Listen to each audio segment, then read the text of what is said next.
Magkasama kami kanina, nila Danny at Selena. Natanong namin ang bawat isa kung ano nga ba ang pagkakaibigan. Saktong-sakto, may proyekto kami sa Filipino. Nagtanong-tanong kami sa iba't ibang uri ng tao at doon namin nakilala ang iba't ibang uri ng pagkakaibigan. So, ano po ang simula ng pagiging mag-BFF niyo po? Kami ay magkababata sa isang lugar, kahit na sabihin nating lumang bayan noon, kami ay nandito sa Landing. Nung mga panahong yaon ay sa lumang bayan kami sumisimba. Nakikita kami bilang mga bata, pumupunta kami sa kanila dahil dinadala kami ng aming tata at nagkaroon kami ng parang ugnayan sa paglalaro, sa pagbabatian, hanggang sa dumating kami ng elementary. Nag-eskwela kami nung grade 4 dahil siya ay sa poblasyon nag grade 1 hanggang grade 3. Ako naman ay dito sa Central. At nung grade 4, nagkasama kami dito sa Central at doon kami nagsimula na parang siya ay isang kaibigang lalaki at natatangi dahil makulit. So yung kakulitan, yun ang naging simula ng aming komunikasyon sa isa't isa. Dumating kami sa high school, nagsimula kaming mag-teenager. Kami ay magkasama din sa first year at siya ay dahil gwapo, maraming babaeng niloloko, kaya hindi ako naniniwala sa kanya nung siya ay nagtapat na gusto niya akong ligawan. But since then, nung siya ay nagtapat na nanliligaw sa akin, hindi nga ako naniniwala dahil marami siya mga babaeng nililigawan. Parang nagpakipot, in short, ganon. Pero deep inside, ay talagang friend ko na siya. Ano po ang niyo, hindi niyo makakalimutan ang experience na magkasama kayo as friends? Nung kami ay high school, kasi noon, ang high school, merong classroom picnic, merong Christmas picnic, diyan sa kabila, diyan kami, sabi niya sa akin noon ay, turuan kitang maglangoy, ay ayaw ko namang magpahipo sa kanya. Dahil marami nga mga babae, baka ako yung isa sa biktimahin. So, yon. Kaya, kayo din, halimbawa, meron kayong mga friend na mga lalaki, medyo may gusto, medyo magpakipot muna kayo. Huwag muna ninyong ibibigay yung inyong mga sarili kagad. So ano po ang sekreto nyo? Bakit nagtagal kayo ng ilang taon na magkasama, mag-asawa, mag-BFF? Ang sekreto namin ay, simula nung kami ikasal, kami ay magkasama, sumusimba, naglilingkod sa parokya, at hindi namin kinalimutan na yung kasabihan, the family that prays together stays together. So sa inyo naman po, ano po ang hindi mo makakalimutan experience kasama sa inyo? Actually kami ay nagsimula nagkakilalang lubusan ay nung kami ay grade 4 dito sa Central School. So yung mga doon kami nagsimula. So tapos yung mga hindi ko makakalimutan sa nangyayari sa amin dalawa ay noong kami ay nagtatrabaho na kami sa munisipyo, kami ay nagkasama kami at doon na nagsimula yung aming naging formal ako sa kanya. Doon ko sinabi ang aking talagang nasa sa damdamin na kung saan ay talagang mahal na mahal ko siya. Yun nga, tulad na sinabi niya noong sinasabi ko sa kanya ay siya ay alanganin. Pinag-aralan pa niya ako kung ilang buwan yata yun. taon na niya akong pinag-aralan kung talagang ako nga ay talagang tapat sa kanya. So ay sa dumating ang panahon, yun ay May, kung di ako nagkamali, May 18, 1975. Yun, yun doon niya ako sinagot. Kaya yun, ay nagsimula na kami na nagplano sa aming bahay. Nagplano kami kung paano kami papakasal. So napagkabuuan namin ay May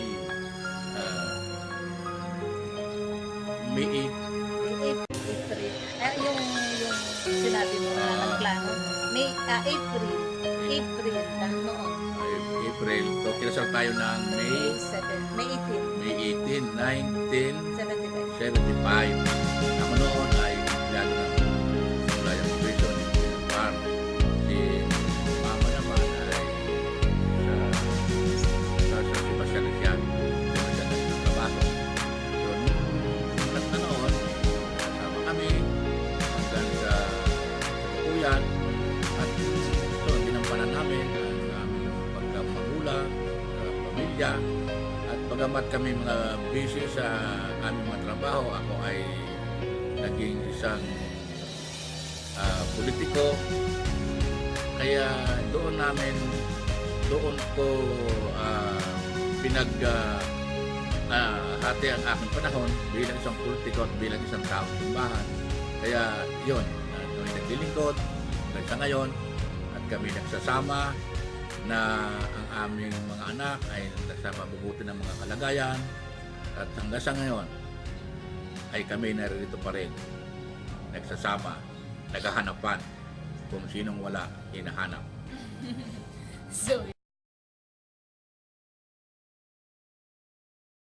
So, saan po kayo nagkakilala at paano nagsimula yung friendship niyong dalawa? Sa ano Ayan. dyan sa Quotes sa Maglasa. Ano yata yun? Bakasyon. March.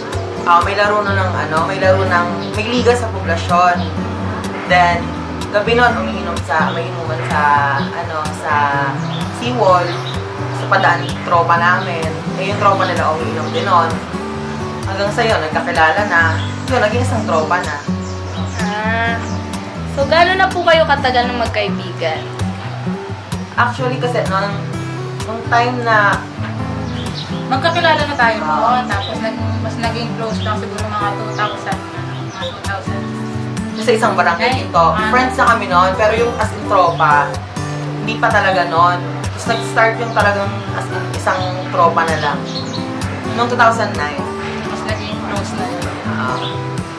So, sa inyong dalawa, matagal na rin pala kayong magkaibigan, ano ang mga hindi nyo malilimutan na experience nyong dalawa? Yung magkasama kayo, gano'n. Madami. Madami. Mga unforgettable moments. Tulad nung sa pag umiinom kami, kasi naka-tricycle kami minsan pag iinom sa labas. Service. May service kami tricycle. Tapos yung tricycle, mauubusan ng gasolina. Tapos itutulakin namin yun sa gabi. Gabi yun, gano'n. Hanggang sa itutulak namin yung tricycle na, susuka na lang kami habang tumutulak. Habang tinutulak kasi nga wala na siyang gas. Bago yung mga halaman sa kalsadaan na ilipat namin sa kabilang bahay. Yung mga Kaya gano'n. sa kalsada. Kung ano-ano. Mas marami. So, ano ang secret nyong dalawa? Ang tagal-tagal nyong magkaibigan, gano'n. Tapos, ang saya-saya nyo. Anong secret nyo?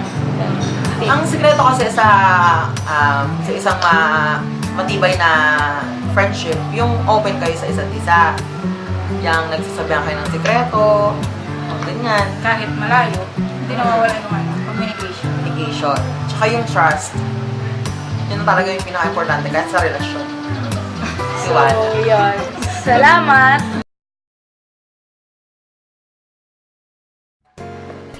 Saan po kayo nagkakilala? Sa Bella Vista, Elementary. Ayos, nakabidyo So, gaano na po kayo katagal na mag-best friend? 5 years. Anong sikreto? Bakit po kayo tumagal na maging best friend? Close kami. joke. We trust each other. May mga pinagdaanan na po ba kayo na hindi kayo nagkaintindihan, gano'n? So, ano pong ginawa niyo? Ba't kayo until now going strong ang friendship niyo, gano'n? Madami, ma-pride yung isa, tapos yung isa, Mabait. mabait. Lul. Tapos, nagkaayos kami kapag Pag may pagkain. Tapos may pagkain. So, ano po ang mga hindi niyo makakalimutan na experience na magkasama ng isa't isa? Magbigay po kayo na kahit kayo bala kung anong gusto niyo i-share. Yung nasa Mambo kami, kasi revelation of the truth yun. Tapos, hindi na-expect yun. Tapos, yung nag-star shake kami na 3 hours kami nagkwentuhan, reminiscing. Tapos, hindi namin namalayan na oras kami na kami pauwi. Tapos, yung araw na umuwi kami from Mambo, nagpunta ka sa bahay nila. May nangyayari doon. Yan ang yung last mo. Sa tingin mo po ba, ate, swerte ka sa kanya or ano? Oh my God, Jay. Ako muna. Ikaw na? Ay, ako swerte ako kay Jeremy. Mabait kasi. Mas strong. Swerte ka sa akin. Swerte ako sa kanya. Mabait kasi. Ulo na. Ginaya lang yung sagot ko. Makulit. Pero masungit. Shit pa din. Yan. So, paano po kayo naging mag-best friends? Ayos naman ang tanong ulit. Yun agad? Ikaw na, sumagot. Oh, na? Nag-meet kami way back in 1992, no? 92. Oo, nung the first assign dito si Beng sa Sablayan at pinakilala siya sa amin, sa akin, ng kanyang boss. Binagbilin siya sa akin. So, ano po ang secret ng friendship niyo? Paano po kayo nagtagal? Gano'n? O, ikaw na, atap na ako. Secret nga eh. Pag nireveal namin, hindi na secret. Oo, gaya-gaya sila sa akin. Hindi, ano lang. Ano ba? Ano lang, be true to each other. Siguro, isang factor doon, talagang destined to meet each other, destined to meet somebody na pares kayo ng level of thinking. Kasi meron naman talagang nami-meet ka na hindi mo agad nakakapalagayan loob, no? Parehas siguro kami ng part ng upbringing namin. Kasi nung mag-meet kami, mayroon na kami sariling values. Di ba? Yung values namin, it so happened that it fit. They fit pala. They fit together. That's why we clicked. No? Parang isang puzzle na nakakuha ng fit. Oo. So, even without saying anything, nababasa na namin yung iniisip ng isa't isa. Kasi meron kaming same wavelength. Naintindihan niyo yun? So, may mga unforgettable moments po ba kayong dalawa na kahit pagtanda nyo mag-BFF na kayo, mag-BFF pa rin kayo, hindi nyo makakalimutan yung mga moments na yon? Marami! Sobra! Oo. Siyempre, naalala ko yung first time we met. One unforgettable moment. Nasa loob ako ng kulambo. Nag-aalaga ako ng bagong anak ko, si Tricia. Inakyat niya ako sa taas, hinatid ako sa taas. Hinatid siya sa taas ng kanyang boss. At para lang maipakilala. Nasa loob ako ng kulambo. Yun, yung first meeting namin yan. Tanda ko ba? Oo. Oo nga. Sa lumang bahay. Makyat na kami. Madami. So, May secret pa nga yan, eh. Hindi ko nililap.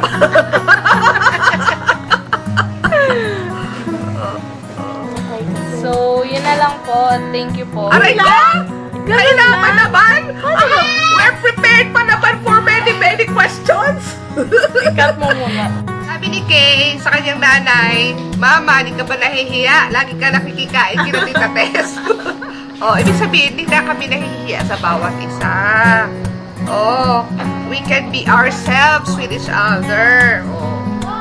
Hanapin niyo yung picture na naghihingutuhan kami. Para totoo ba yun? Hindi, puti. Puti po pala. Kita ng puti. Ikaw, Tapos, may usapan na kami kapag kami senior citizens na ako ang presidente. Ano ka nga? Vice President. Sayag na ako sa vice. Antayin niyo yun. Ano pa? May misunderstandings din po ba? Parang wala. Oo, mula noon, 92. Ilang years na tayo? 2002. Ikaw ba tibatisan? 24 years. Ilang taon na kayo? Never. 24 na kami, mag-silver na pala tayo. Sa next year, silver na namin. Silver anniversary. Saan nyo balak i-celebrate? Sa Imus. O sa Kalapan. O kaya sa Kalapan. Double celebration. Nandun ba kaya ako? Oo nga. Imus or Kalapan? O dito sa Kabalig.